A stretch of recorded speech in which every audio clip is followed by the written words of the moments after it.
Lyndon Arthur is back, ready to stake a claim for a shot at world glory when he takes on Argentina's Walter Gabriel Shechiera. Part of a huge night of action on Saturday, September the 17th. It's live and free on Channel 5.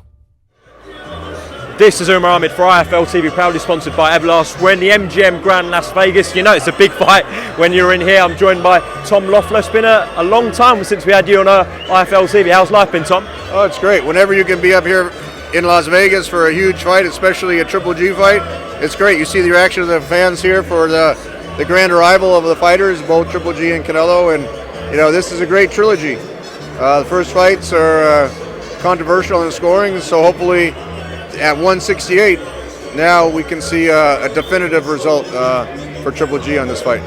Tom, it's taken a very long time for Canelo to agree this fight with Gennady. I personally thought the trilogy might never happen. Were you sharing the same opinion? After it was supposed to happen on the zone in 2019. When that didn't happen, then we had the pandemic, and then it looked like Canelo was doing his thing. You got to give credit to Canelo.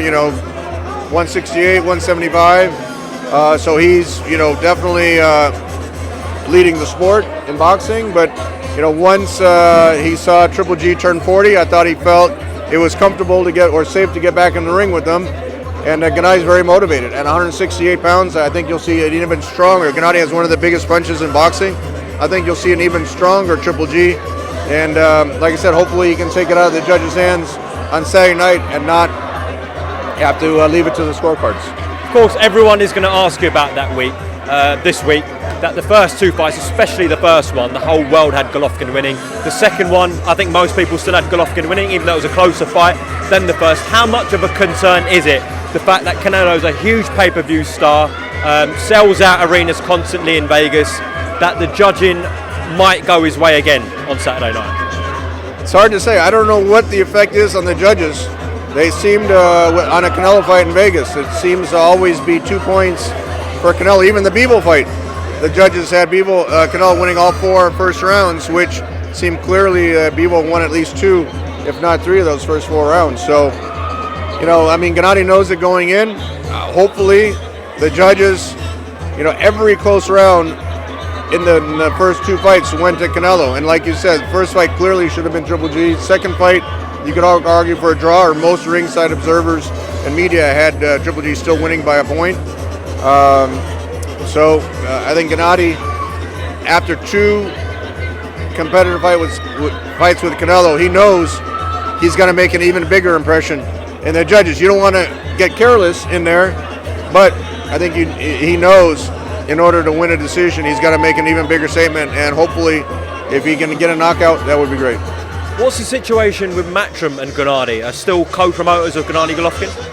Yeah, we have a good relationship with Eddie and Matchroom, and they have the deal with the Zone. So Gennady has agreed to have Matchroom as a lead promoter for this fight. His Triple G Promotions is still involved with the fight. We have Triple G Promotions has Ali Akhmedov on the undercard. That's a great fight. Eddie's put together a great show with Bam Rodriguez in the co-feature. And now we were able to do Ali Akhmedov versus Gabe Rosado, which, for a pay-per-view show, this is probably one of the best pay-per-views that I've seen in a long time. And we have high hopes for Ali Akhmedov. And he trained with Triple G, he trained with Jonathan Banks. And we really think that this could be a big launching point for Ali's career as well, if he can get a victory over Rosado. Just like Dimitri Bivol, represented by Eddie Hearn, but he gave him a few jibes during fight week that you're Team Canelo. Does Gennady still have that mentality that Eddie is Team Canelo? Well, this is the first fight, with Matchroom that it's been a Canelo fight.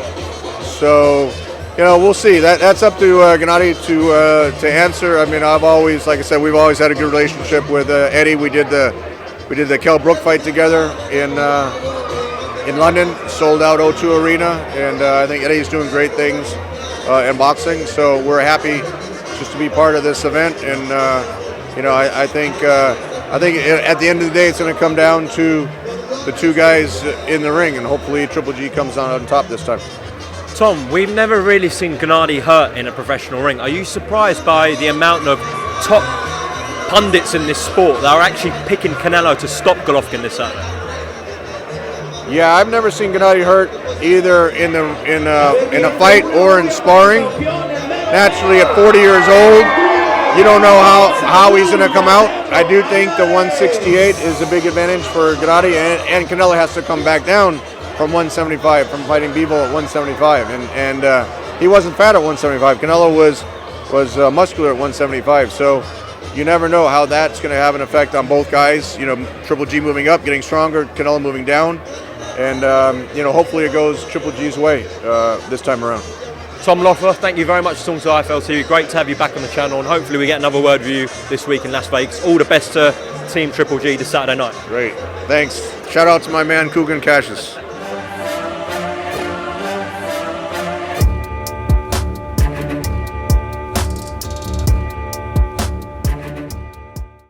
Yeah, I put my dad in the street against a heavyweight. I've gone back to the dad. I've punched him a few more times. There's 5 blokes outside my front door. Can you come and help One me? hell of a fucking story, so stay tuned.